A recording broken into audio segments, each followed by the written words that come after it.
Good morning, folks. The real Captain Kirk here, live from Weather Trends 360 studio here in Bethlehem, Pennsylvania. A ton to talk about today. We're going to talk about the extreme winds here in the Northeast, more snow, polar vortex. Yes, we have to utter those words again. We're going to have a sneak peek at our summer. In fact, we go through almost the whole year here and how we help big Fortune 500 companies. And, of course, another Angelina Kirk update. Winds here this morning are pretty epic, 50, 60, 70 miles an hour. Mount Washington's up to 144 mile per hour gust. So these are some of the strongest wind gusts we've seen here in a couple of years in parts of the Northeast. Outside our offices, upwards of 50, 60 miles per hour. So extremely windy, and I think upwards of 1 million people without power throughout the Ohio Valley Northeast. Looking at snow cover here this morning, about 53% of us still have snow on the ground. Average this time of year would be about 38%. Last year, about 46%. Peak was back in 2010 when we had widespread 60% coverage, so we're not quite that high, but pretty close. Low was back in 16 when we only had 22% snow cover. Looking at season-to-date snowfall here, again, pretty epic for most of us. Again, it's the snowiest in 5 years nationally. Still have that snow hole here, unfortunately, along the East Coast, New Jersey, New York City, and Boston, and points south.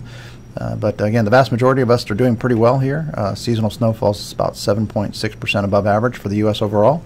That's 23% more than last year, most in 5 and 11th most in 30 years. So a lot of folks are getting some snow out there. We'll be adding that here over the next 6 days. Here's the outlook for today with another system, small system squeaking through the plains here to Tuesday, and then into Wednesday into the Great Lakes, interior Northeast. Thursday, another system will be a little bit bigger here through the same areas of South Dakota and the Midwest. Explodes here by Friday, and then into the Great Lakes by Saturday, again with a pretty decent storm. Not much for the immediate East Coast here the next 6 days. Run through these one more time. Monday, Tuesday, Wednesday, the first little system, and then the bigger systems Thursday, Friday, starting to develop in the Midwest plains, and then explodes in the Great Lakes, interior Northeast. Yes, we have to utter those polar vortex words again, unfortunately. Looks like one more glancing shot here of a split off of the main polar vortex. Gets into about the Great Lakes, northeast areas of the U.S., but again, keep in mind the cold around the vortex itself can go hundreds of miles further south, and we'll see that here in the 2-week outlook here in a couple minutes. So again, unfortunately, we have to utter these words again one more time here. Looking at this week, again, we start to see signs of that. This week overall, we'd say it's the coldest in 4 years, 6th coldest in 30 years nationally. A little bit drier than last year, but still 6th wettest in 30 years. So conveyor belt of moisture just does not want to give up. This would make it the snowiest late Feb, early March period in 11 years for the U.S. overall. Looking at next week, we see again clear signs of the polar vortex encompassing most of the country except for all but the Southwest and maybe extreme South Florida. This would make it the coldest in over 30 years for this first full week of March 2019. So pretty epic cold here on the southern fringe of the polar vortex breakup. Wettest in 3 years, 8th wettest in 30 years nationally, and this could make it the snowiest in 20-some years. So fingers crossed here for the East Coast. I know folks still want to get one last snowstorm here before we talk spring and summer, but if that's the case, you want to lean to the euro. The euro is definitely much more bullish in the east and much less bullish in the Midwest for snow. So euro's got a pretty decent chance for snow in the eastern half of the country along the East Coast.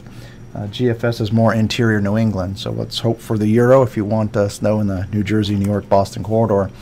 Again, countdown to spring here. About 23 days left until the official spring arrives on Wednesday, 20 March, around 5:59 in the afternoon. Thought real quick we'd talk about how we help some of these big Fortune 500 companies with year ahead. It's a statistical, math-based climate cycle approach to predicting temp, rain, and snow by week, by mile, everywhere on Earth. I know that sounds crazy, but we've been doing it for about 16 years now. We then quantify the influence of that weather on seasonal sales, and every degree hotter, we tend to buy this much more product. If it's 10 degrees hotter, we're buying 150% more air conditioners. So again, if we look at our summer outlook, this is the easy view. We say this is just the May through September 2019 on a global scale. Actually have it quite a bit cooler. Again, we have a weak El Nino out there, a lot of other factors suggesting that this is not a blowtorch hot summer like we had last year. So we're saying the coolest in 5 years on a global scale, a little bit wetter than last year, but still extremely wet across the world, 3rd wettest in 30 years. U.S., we'd say the coolest in 5 years, a little bit drier. The good news is the East Coast is quite a bit drier, so not looking for drought much this year. Again, most of the country has a lot of soil moisture out there and actually very, very little drought across the U.S. But still, again, driest in 3 years, but a little slightly above average rainfall. So how would we convert this into a little more detailed view? This is, again, simple, but a U.S. weekly view, which shows, again, the next year, basically. So you can see that we do think the polar vortex, as it lifts out, you typically then get a kind of a warm surge behind it. So look, fingers crossed, we do actually get the vortex, and then as it lifts out by mid-March, hopefully, we should see that big sign of spring. Overall, we'd say, again, the summer's coolest in 5 years, driest in 3, so not a lot of really scorching hot heat waves. Again, of course, summer, you're going to have a heat wave, but nothing scorching hot, it appears, this year. And then this forecast, we won't talk much about all the way into the winter of 2019-20. But then from there, we would quantify this to seasonal sales to predict by week, by store, everywhere in the world, wherever a retailer would happen to have a business, what their sales volume will look like a year out. So that's, again, one way how we help the big Fortune 500 companies.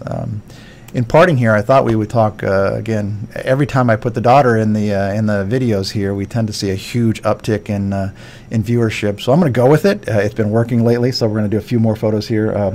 Viewership last week was up 42%. So we threw a lot of videos of her in last week, and been up about 93% on YouTube here since the past month. So we're going to go with it. A few more little photos here. The little one, we last week talked about her new basement castle that we built. This week we took the party outside. She got her snow shovels out. Actually, these are her sandcastle shovels.